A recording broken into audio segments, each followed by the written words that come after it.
Assalamualaikum Sobat Football United. Jumpa lagi di Football United channel ringan amatiran. Semoga sehat-sehat selalu, sehat-sehat sekeluarga. Kali ini gue ingin ngobrol ringan terkait dengan kabar terbaru dari Fabrizio Romano terkait dengan dua pemain yang cukup sering dikaitkan dengan Manchester United musim ini karena dikabarkan merupakan target dari musim depan. Langsung aja, kabar pertama adalah tentang Victor Osimhen. Napoli telah menjadi kampiun juara di Serie A setelah 30 sekian tahun ya kan. Akhirnya tim yang bermarkas di selatan Italia ini menjadi kampiun di Italia lagi. Dan yang menarik adalah bagaimana presiden dari Napoli mengatakan kalau dia tidak akan menjual Victor Osimhen musim panas ini. No way, itu yang dikatakan. Jadi presiden dari Napoli ini memberikan pernyataan dan menurut gue sepertinya komitmen ya kalau Victor Osimhen not for sale, tidak untuk dijual. Kontrak dari sang pemain juga tidak akan berakhir musim panas tahun depan. Artinya apa? Ya, bisa saja Napoli ini tetap menahan sang pemain. Walaupun banyak rumor yang dikaitkan dengan Victor Osimhen. Yang terbaru dan terkencang juga mengatakan kalau ya dia akan bermain di Bundesliga bersama dengan Bayern Munchen. Sebelumnya sang pemain juga dikatakan kalau sangat bersiap ya untuk bisa bermain di Premier League, melihat Premier League ini liga yang cukup kompetitif, sangat menantang. Ada beberapa klub yang dikaitkan dengan Victor Osimhen di Inggris, Chelsea, dan juga Manchester United. Terutama Manchester United yang memang sedang mencari striker baru nih, ujung tombak sebagai mesin gol Manchester United ya kan. Bukan hanya mengandalkan seorang Marcus Rashford di lini depan. Nah, Victor Osimhen ini sering disebutkan oleh beberapa media, dikabarkan ada di daftarnya Manchester United, dinilai memang striker yang cocok, punya kemampuan mencetak gol yang bagus, dan memang penampilannya cukup stabil bersama Napoli, paling tidak di beberapa musim terakhir. Dan tentu saja puncaknya adalah musim ini, di mana Victor Osimhen sejauh ini menjadi pemuncak ya kan, daftar pencetak gol terbanyak di Serie A Liga Italia. Dan selain Victor Osimhen, De Laurentiis, presiden dari Napoli ini juga mengatakan kalau akan memperpanjang ya, bahkan sudah mengaktifkan opsi untuk memperpanjang Luciano Spalletti, kontrak dari Luciano Spalletti untuk musim depan. Jadi sang pelatih ini tetap akan stay di Napoli, tetap akan bisa melanjutkan proyeknya ya di Napoli untuk musim depan. Tujuannya ya tentu saja sang presiden ingin supaya Napoli ini bisa mempertahankan gelar juara Serie A. Dan selain Luciano Spalletti, Victor Osimhen juga dilihat sebagai komponen ataupun elemen penting untuk bisa Napoli ini tetap mempertahankan gelar juara Serie A-nya. Nah, ini menurut gue cukup menarik bagaimana Manchester United. Nah, kalau sudah seperti ini, nampaknya sulit, yes. Menurut gue akan demikian. Sang pemain punya suara di sana, walaupun demikian juga pastinya bagaimana pihak klub ini akan memberikan, bisa jadi akan memberikan sesuatu yang lebih kepada Victor Osimhen supaya sang pemain ini betah bermain lagi musim depan di Napoli.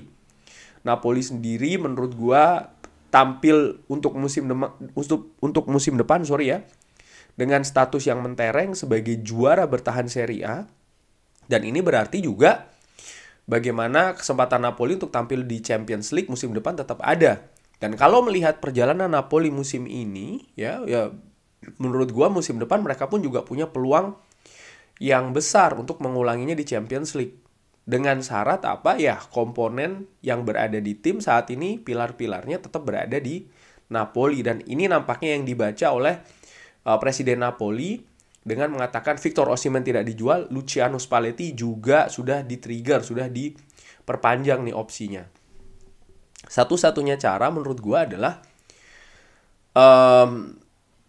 sang pemain ngotot bener ingin keluar, dan lalu harganya juga akan tinggi banget. Dan seperti yang gue kabarkan sebelumnya, kalau budget Manchester United transfer musim depan ini tidak bombastis bener ya, karena terkait regulasi financial fair play kan, sulit sih menurut gue untuk bisa mendatangkan Victor Osimhen kalau memang sang presiden ini sudah memiliki komitmen untuk menahan Victor Osimhen. Artinya apa? Manchester United siapapun yang akan menjadi pemilik baru dari Manchester United nantinya, mau itu siapapun lah, menurut gua kecil kemungkinan sulit ya untuk bisa menarik Victor Osimhen ini ke Old Trafford. Artinya lagi apa? Ya, Erik ten Hag harus mencari alternatif nih, siapa pemain yang bisa memperkuat lini depannya dengan tujuan adalah ya menambah kualitas sehingga Manchester United ini bisa lebih bersaing di kompetisi-kompetisi yang diikuti, utamanya Premier League dan kompetisi Eropa ya, untuk musim depan.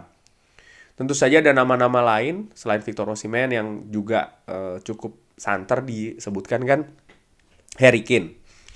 Dan juga nama-nama lain. Harry Kane juga menurut gue ada tantangan yang cukup besar untuk mendatangkannya. Jadi ya tidak mudah ya bagi Erik ten Hag untuk bisa terus melanjutkan proses proyeknya ini di Manchester United. Musim depan jelas Manchester United butuh striker mumpuni di lini depan. Itu jelas, tidak bisa ditunda lagi. Dan siapapun yang didatangkan, ini kan nggak bisa cuma didatangkan hanya untuk musim itu saja. Paling tidak ya 3 musim lah menurut gue. Dan dengan kecilnya peluang Victor Osimhen ini, ya Manchester United harus mencari target lainnya. Harry Kane tadi gue sudah sebutkan sedikit, tidak mudah. Kuncinya ada di Harry Kane sendiri. Situasinya berbeda nih dengan Victor Osimhen. Kenapa? Karena Harry Kane kontraknya udah mau habis. Itu yang membedakan. Sehingga Daniel Levy, chairman dari Tottenham Hotspur ini tidak bisa seperti kayak Napoli ya, presiden Napoli yang mungkin lebih firm, lebih keras dalam tanda kutip usahanya untuk bisa menahan Victor Osimhen. Kalau Harry Kane tidak ingin memperpanjang kontraknya bersama dengan Tottenham Hotspur ya, lalu Tottenham Hotspur tidak ingin melepas di musim panas ini, ya Tottenham Hotspur justru bisa kehilangan dengan gratisan kan di musim dingin atau bahkan musim panas tahun depan. Dan ini pertimbangan yang harus betul-betul dipikirkan oleh Daniel Levy. Dan menurut gue situasinya sekali lagi berbeda ya, antara Harry Kane dan juga Victor Osimhen, walaupun garis besarnya ya sama-sama tantangan yang besar nih bagi manajemen Manchester United yang kemungkinan akan dikomandoi oleh John Murtough untuk bisa memburu pemain depan untuk musim depan. Dan selain kabar Victor Osimhen, Alexis McAllister nih juga disinggung oleh Fabrizio Romano. Jadi ada wawancara dengan Jurgen Klopp, manajer dari Liverpool ini mengatakan ya no comment ya terkait dengan Alexis McAllister, walaupun Fabrizio Romano juga menulis di sana di Twitternya kalau Liverpool ini terdepan untuk bisa mendatangkan Alexis McAllister, kurang lebih demikian ya. Walaupun belum ada kesepakatan di tahap ini. Tapi dikabarkan juga sebelumnya oleh Fabrizio Romano kalau Liverpool ini sudah memberikan pemaparan kepada pihak Alexis McAllister. Di sisi lain, James Milner ini juga disebutkan sudah positif akan pindah ke Brighton musim depan ya kan. Dan apakah ini ada kaitannya, ada hubungannya dengan mendatangkan Alexis McAllister? Bisa ya, bisa tidak. Yang jelas, gue menilai kalau Manchester United butuh pemain baru di lini tengah, dan Alexis McAllister ini bisa menjadi salah satu opsi di sana. Kualitasnya bagus, dia punya pengalaman di Liga Inggris, karakter mentalnya juga menurut gue cukup bagus, cukup komplit lah untuk Manchester United. Dan sayangnya yang berburu Alexis McAllister ini bukan hanya Manchester United, Liverpool juga ingin memperkuat lini tengahnya yang memang dinilai musim ini salah satu titik terlemah ya kan dari Liverpool, sehingga sangat wajar klub juga ingin memperkuat dengan pemain-pemain baru dengan kualitas juga yang lebih bagus. Nah, Manchester United bagaimana? Manchester United terkait dengan pemain baru ini masih menantikan ya siapa pemilik baru dari klub, itu yang disebutkan oleh Fabrizio Romano terkait dengan budget di sana. Oleh karena itulah belum bisa fleksibel banget ini Manchester United, dan juga bagaimana konsentrasi klub ya saat ini yang memang masih tertuju betul untuk bisa finish di 4 besar. Jadi banyak faktor, banyak elemen yang terlibat di sana. Cuman mudah-mudahan Manchester United tidak terlambat, karena kalau melihat head to head persaingan memperebutkan pemain dengan Liverpool, tentu saja di awal musim lalu Darwin Núñez ya kan, itu ada dinamikanya bersama dengan Liverpool. Manchester United menarik diri karena harga dari Benfica cukup tinggi. Lalu tentu saja di musim dingin Cody Gakpo yang sudah sangat santer diberitakan akan ke Manchester United, diminati betul oleh Erik ten Hag, tapi karena minimnya budget, sang pemain justru akhirnya pergi ke Anfield ya kan. Nah, bagaimana dengan Alexis Mac Allister? Ini juga cukup menarik ya.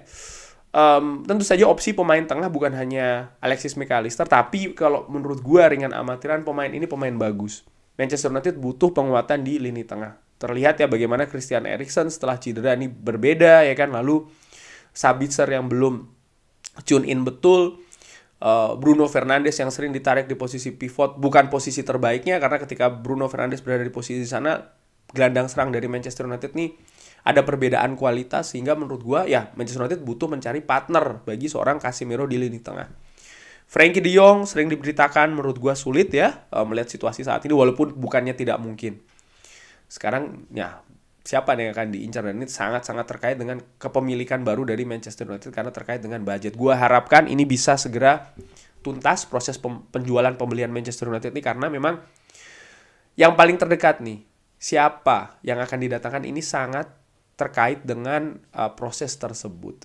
Kurang lebih demikian news update kali ini. Terima kasih sudah menyaksikan. Bagaimana menurut Sobat Football United, ada pendapat ya? Atau mungkin pemain lain? Oke, nggak apa-apa bang, lepas aja Alexis Mac Allister. Gue punya pemain ABCD. Bisa drop di kolom komen. Terima kasih sudah menyaksikan. Jangan lupa like, subscribe. Wassalamualaikum warahmatullahi wabarakatuh. Thank you.